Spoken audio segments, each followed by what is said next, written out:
What's up YouTube, it's your boy Stans here, and welcome back to another Pixelmon video here on the channel, guys. And as you guys can see via all those statues right behind me, Pixelmon Dark, the best Pixelmon mod out right now, just got an update. And with this update, it added so much. It added Pokemon from Gen 5, Gen 6, even Gen 7, guys. This is how better can a mod get than just giving us Pokemon that we want to see as soon as possible. But guys, first things first, we're going to get through and look at all the Generation 5 Pokemon and look at all their statues. We're not going to look at no shinies. I don't care for shinies. I love shinies, don't get me wrong. But I want you guys to see the Pokemon first. You guys encounter these shinies in the game. This is all you guys. But without further ado, let's get started. So the first Pokemon that we have here is Excalibur. Excalibur will be a bug-type Pokemon, and what's cool about this Pokemon is the way that it evolves. You have to trade this pre-evolution with the pre-evolution of Excalibur, which we'll see that in a bit. So I thought that was a bit unique. That's the only way that it can evolve. In the TCG, this is a very good Pokemon for the expanded format, but that is Excalibur to start off. The next one, you would think this is the evolved form of Love Disc, but it is not. This is Luminol. I can't even say it. Luminol. Alright? That's the best way I could actually pronounce that. The next thing that we have here is essentially a fungus of a Pokeball shape. And this is Amoonguss. Then we have Behemoth, which is pretty cool. It's a little bit of like an alien type Pokemon. I don't know. It just looks really cool. And of course all these Pokemon, well except the Luminol. Okay, so the Pokemon we're going to take a look at here will have evolutions along in the game as well, so you guys will have a chance to see this. When Generation 5 first came out, we first saw this. We thought this was the evolved form of Tauros, but it is not. It is Bouffalant. Look at that. Then we have a dragon type here in the form of Druddigon. This is a pretty good Pokemon. I know Iris has one as well. In the anime, it actually got a little bit of a shiny treatment as well, which is pretty cool, Then we have Dorrance, which is a steel bug type Pokemon. Electros, which is one of the eel Pokemon, which of course has two other evolutions, well, before this. So we have that. This is Excalibur. I can't pronounce that correctly, guys, but this is a part of that amazing trade thing with Excalibur over there. It's pretty cool. Then we have Ferrothorn. Look at how amazing, like these all statues, they're all ginormous. So these are potentially how big you can get these Pokemon to get in Pixelmon. But Ferrothorn, look at how huge this thing is. Heatmore is the mortal enemy of Dorrance. So if you, as you guys can see, this is like an anteater, and of course Dorrance is an ant. Then we have Mandibuzz. You guys have probably seen it in the Pixelmon mod, but Bravery is in it. Bravery actually does have like a counterpart, and that being Mandibuzz. Mandibuzz is like a vulture type Pokemon. Then we have Mienshao, a fighting type Pokemon, which evolves at a pretty late level in like Pokemon, which is pretty cool. Then we have Sawsbuck. I'm not entirely too sure if it has all its forms in Pixelmon. I know it has different forms for the different seasons. And then the last thing that we have is the mistake Pokemon, Vanilluxe. You guys don't already see this. Vanilluxe is straight up just an ice cream cone. Just an ice cream cone, guys. But this is all the Generation 5 Pokemon that they added in. And without further ado, we're going to get into Generation 6 and then Generation 7. Are you guys ready for this? We are about to take a look at Generation 6 Pokemon. This is in the era of X and Y. And the first Pokemon we're going to take a look at is Aegislash. Of course, it has two pre-evolutions in Honedge and Doublade. I think that's what it was. This is basically like the King's Sword / Shield type Pokemon. It's a ghost steel type, which is pretty cool. It has Shadow Sneak, all that good stuff. Then we have Aromatisse. Of course, Generation 6 was the introduction to fairy type Pokemon, so they wanted to give us some fairy type Pokemon. Aromatisse is one of them. Then we have Clawitzer, which is kind of like a lobster, which is pretty cool. It's actually pretty cool because it has a pretty cool ability, and you can learn pretty good moves like Aura Sphere and stuff like that. Then we have Dragalge, which is like the seaweed type horsey, I guess you can say. It's like a comparison to that. Then we have Gourgeist, which is basically, you guys can see it, it's a pumpkin Pokemon. Then we have, people would clarify or would like to like say that this is one of the worst Pokemon, but this is Klefki. Klefki is literally a pair of keys. It's still pretty cool. It was known as a dragon killer for a short while as well. Then, the last Generation 6 Pokemon that we have is Slurpuff among the Fairy-type Pokemon that they were giving us. Of course, a lot of Pokemon did get that dual Fairy-type, like Clefairy and Jigglypuff. But these are some of the newer Fairy types. That's one of them, that's one of them.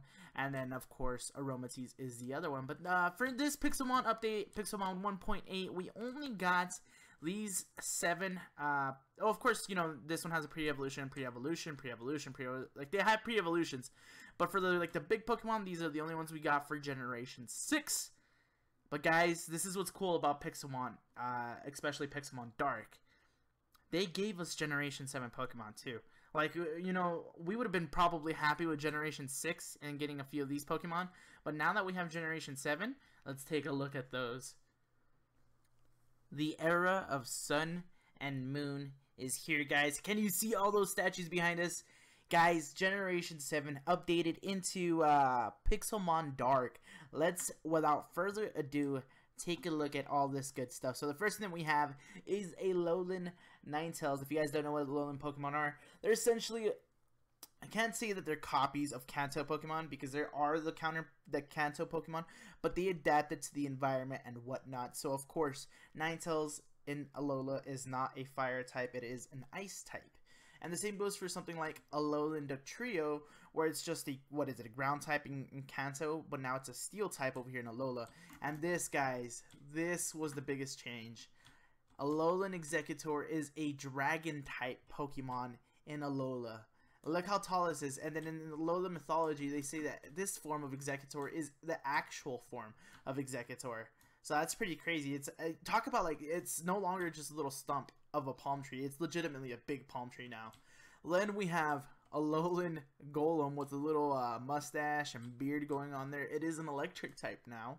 A Lowland Raichu here is also a psychic type Pokemon, and then flies around on its tail like if it's surfing. So it's a little nod to the surfing Pikachu type thing. A Lowland Raticate is now a dark type Pokemon.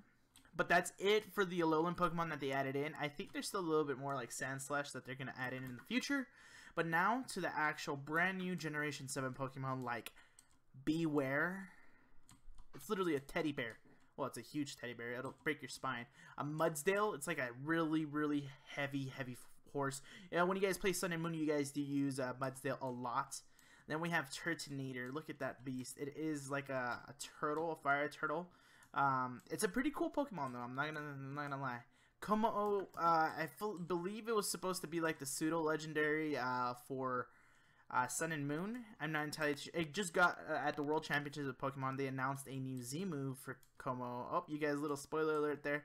But guys, that's it for the regular Generation 7 Pokemon. But now we're gonna go into the legendary Pokemon, starting off with Magearna. Look at that thing. Of course, they did announce it at the end of Generation 6, so there was a huge commotion and wondering if this was a Generation 6 or 7 Pokemon. I just put it along with the Generation 7 Pokemon just because, you know, I think that's when we actually got it. We got it in Sun and Moon. Then we have Tapu Koko. If you guys don't know, there's 4 islands in Sun and Moon, and I believe each one of these Tapus takes care of the island. Tapu Koko will be the first one you meet in the game. It is an electric type. And then there's Tapu Lele, Tapu Bulu, and Tapu Fini, guys. Look at that. The 4 Tapus. This is pretty amazing. All these Generation 7 Pokemon added into the Pixelmon Dark updates. Pretty great, pretty great. But that's not the last thing that we're going to talk about here for the Pixelmon Dark 1.8 update. There's still a lot more stuff for me to go over. Well, actually, there's only a little bit more. But guys, without further ado, I want to show you guys the last bits of pieces that they're adding into Pixelmon Dark 1.8, guys. Hopefully you guys enjoy. While we get ready for that, smash that like button because I know you're enjoying this video. The last few things that I want to talk to you guys about is Mega Evolution, guys. So, if you guys played Pixelmon before, up until basically now, you guys would know that Mega Charizard X and Y, Blastoise, and Venusaur were the only Mega Pokemon in the game. Last Pixelmon Dark update 1.8, we were supposed to get Lucario, but there was some bug that was found out with that. So unfortunately, they cut that portion out of the update and waited until now until they figured out what was wrong. Along with them doing that, we also got an array of other Mega Pokemon. So starting off, we have Mega Lucario. He is a beast. He was a powerhouse, and he was a prominent feature of the X and Y series of the Pokemon anime show. Then we have Mega Gardevoir. Gardevoir has been a very popular Pokemon since Generation 3. Adding a Mega Evolution just made this Pokemon so much more powerful. Made it a Fairy-type Pokemon. Of course, just because it was a Fairy-type introduced, made it a Fairy-type Pokemon. But giving it a Mega just gave it a huge buff, and it was an amazing Pokemon to fight against and use. Of course, against would be against Diantha and the Pokemon League. Then we have Mega Audino. In Generation 5, Audino was introduced, and it was kind of like a replacement for Chansey/Blissey at Pokemon Centers. And then Generation 6 went ahead and added a Mega Evolution for it. Then we have Houndoom. Look at this beast. If you guys aren't familiar with this, Houndoom is a Generation 2 Pokemon from the Johto region. And they added a Mega Evolution to it, and it just looks like a beast/powerhouse. In the anime, one of the Team Flare admins uses in Houndoom, if I'm not mistaken. And then we get Lopunny.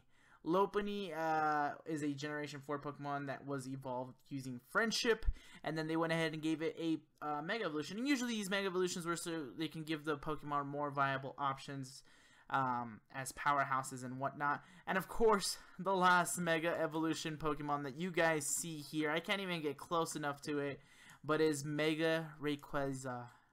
Of course, everybody has different pronunciations of its name, but Jesus, look at how big this thing is.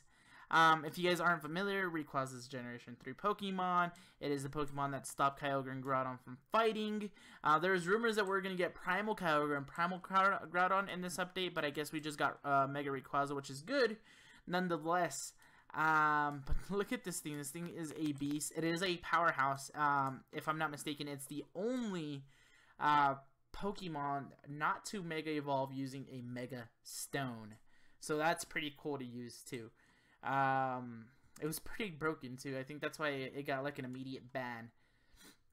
But guys, sure, they added Mega Pokemon, but of course we got some remodels. They showed there's some of the remodels that you guys will figure out in the game. They're not too important. Some being like Gardevoir, Rayquaza got one as well.